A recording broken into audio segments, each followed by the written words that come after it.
Le chef de l'État, dans le cadre du plan Sénégal émergent, comme vous le savez, a déjà engagé avec succès et bonheur un processus de transformation structurelle de notre économie. Mais il a pensé que le gouvernement devrait faire davantage en matière de création d'emplois, de promotion de la création d'emplois, grâce bien sûr au secteur productif, au renforcement de nos capacités productives. Et c'est pourquoi, dans le gouvernement qui sera très bientôt lu par le ministre secrétaire général de la présidence de la République, le chef de l'État a souhaité mettre en place un ministère dédié spécifiquement à l'emploi, à l'insertion professionnelle et à l'intensification de la main-d'œuvre. Vous entendez par là les grands projets, comme on dit, HIMO, haute intensité de main-d'œuvre. C'est déjà un premier axe important de ce nouveau gouvernement. Toujours dans le souci de promouvoir davantage les politiques publiques, mais des politiques ciblées autour des attentes et des espérances des Sénégalaises et des Sénégalais. Le chef de l'État a mis en place un certain nombre de départements pour justement la promotion de la femme sénégalaise. Il y a d'abord, bien entendu, le ministère de la Femme et de la Famille, mais il a souhaité également mettre en place un ministère dédié à la protection de l'enfance sénégalais, et bien entendu, qui sera adossé, cette protection de l'enfance, à la bonne gouvernance. Donc c'est un département spécifique qui est mis en place pour protéger les enfants sénégalais.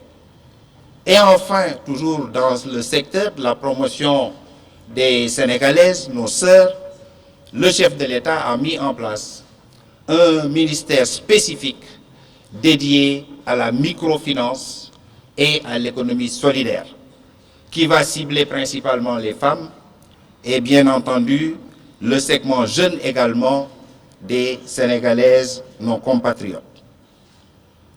Dans le souci d'accélérer le processus de transformation structurelle, l'axe 1 du plan Sénégal émergent, le président a souhaité qu'il y ait plus d'efficience dans la mise en œuvre des politiques sectorielles.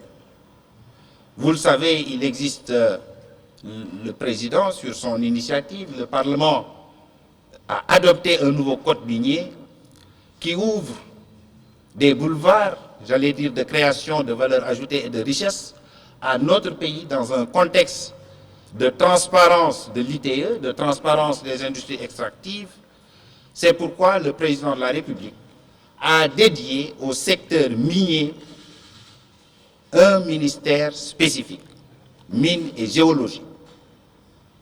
Et bien entendu, qui dit transformation structurelle, dit industrialisation. Donc le ministère de l'Industrie a été consacré également comme haute priorité avec un ministère spécifique chargé de l'industrie et de la petite et moyenne industrie.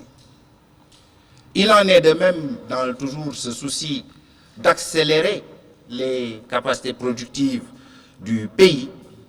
Le président de la République a souhaité apporter une haute priorité à un secteur qui mérite une attention toute particulière, le tourisme. Le tourisme, désormais, recouvre son ministère comme il en a été parfois le cas dans notre histoire.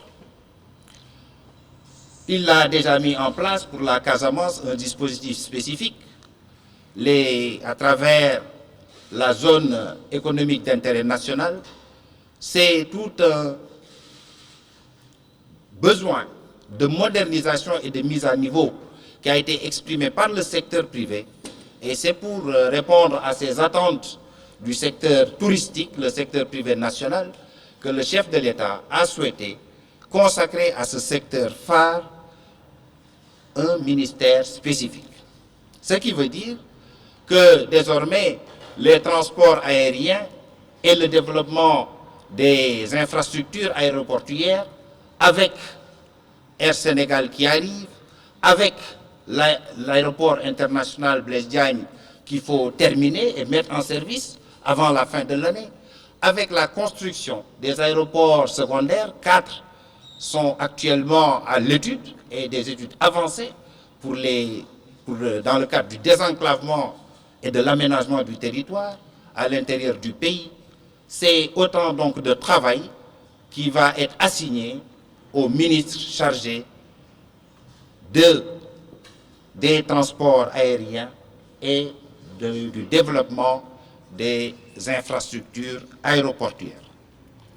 Pour rester, bien entendu, dans ce secteur de la création de valeur ajoutée et de richesse, le président a souhaité mettre en place, parce que nous sommes en train de nous préparer à cette économie du pétrole et du gaz. Il a déjà mis en place le COS Pétrogaz, qui est la plateforme de concertation et d'appui à la réflexion au niveau du président de la République. Le chef de l'État a souhaité mettre en place un ministère du pétrole et des énergies pour justement préparer également le Sénégal au plan de l'opérationnel en tant que département ministériel plein, le Sénégal de demain, le Sénégal, j'allais dire de demain, mais un demain qui s'annonce dès 2021 avec les premières exportations de gaz. C'est tous ces secteurs donc qui ont été consacrés au rang de haute priorité à côté de ce que j'évoquais en matière de promotion de la solidarité et de l'inclusion sociale. Donc, ces secteurs, je l'ai dit tout à l'heure, ce sera donc le pétrole et les énergies renouvelables, l'industrie comme ministère plein, chargé de l'industrialisation du pays, parce que c'est cela la transformation structurelle, les mines avec le nouveau code minier, c'est également les transports aériens avec toutes les infrastructures nouvelles qui sont en train d'être développées dans notre pays par le chef de l'État, mais c'est également le nouvel aéroport de Diass qui arrive, aéroport international Blaise Diagne, et la compagnie Air Sénégal. Et le tourisme, pour me résumer, sont les nouveaux secteurs sur lesquels le chef de l'État compte s'appuyer et a demandé au gouvernement de faire davantage pour accélérer la création de richesses, mais également la création d'emplois pour les Sénégalaises et les Sénégalais, en particulier les jeunes de notre pays.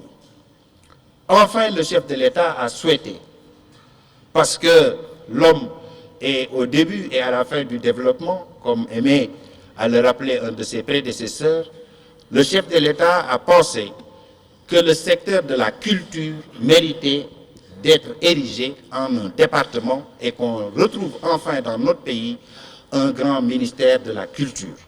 Et c'est fait, le chef de l'État l'a inscrit dans le décret qu'il vient de prendre, qui nomme les ministres membres du gouvernement. Au total, nous avions dans le précédent gouvernement sortant 39 membres, ministres, ministres délégués et secrétaires d'État. Le chef de l'État a gardé, nous avait instruit de ne point dépasser ce nombre de 39 membres du gouvernement. Donc c'est 35 départements avec les nouveaux départements et dans ces départements, parfois, pour renforcer l'efficacité, le chef de l'État a souhaité adjoindre au ministre-chef du département des ministres délégués. Nous avions 6 femmes dans le précédent gouvernement. Le chef de l'État, justement, parce qu'il consacre une haute priorité à la femme sénégalaise, vient de nommer 2 femmes de plus. Et dans ce gouvernement, nous avons 8 femmes. Au total, comme il nous l'a dit tout à l'heure, la mission continue.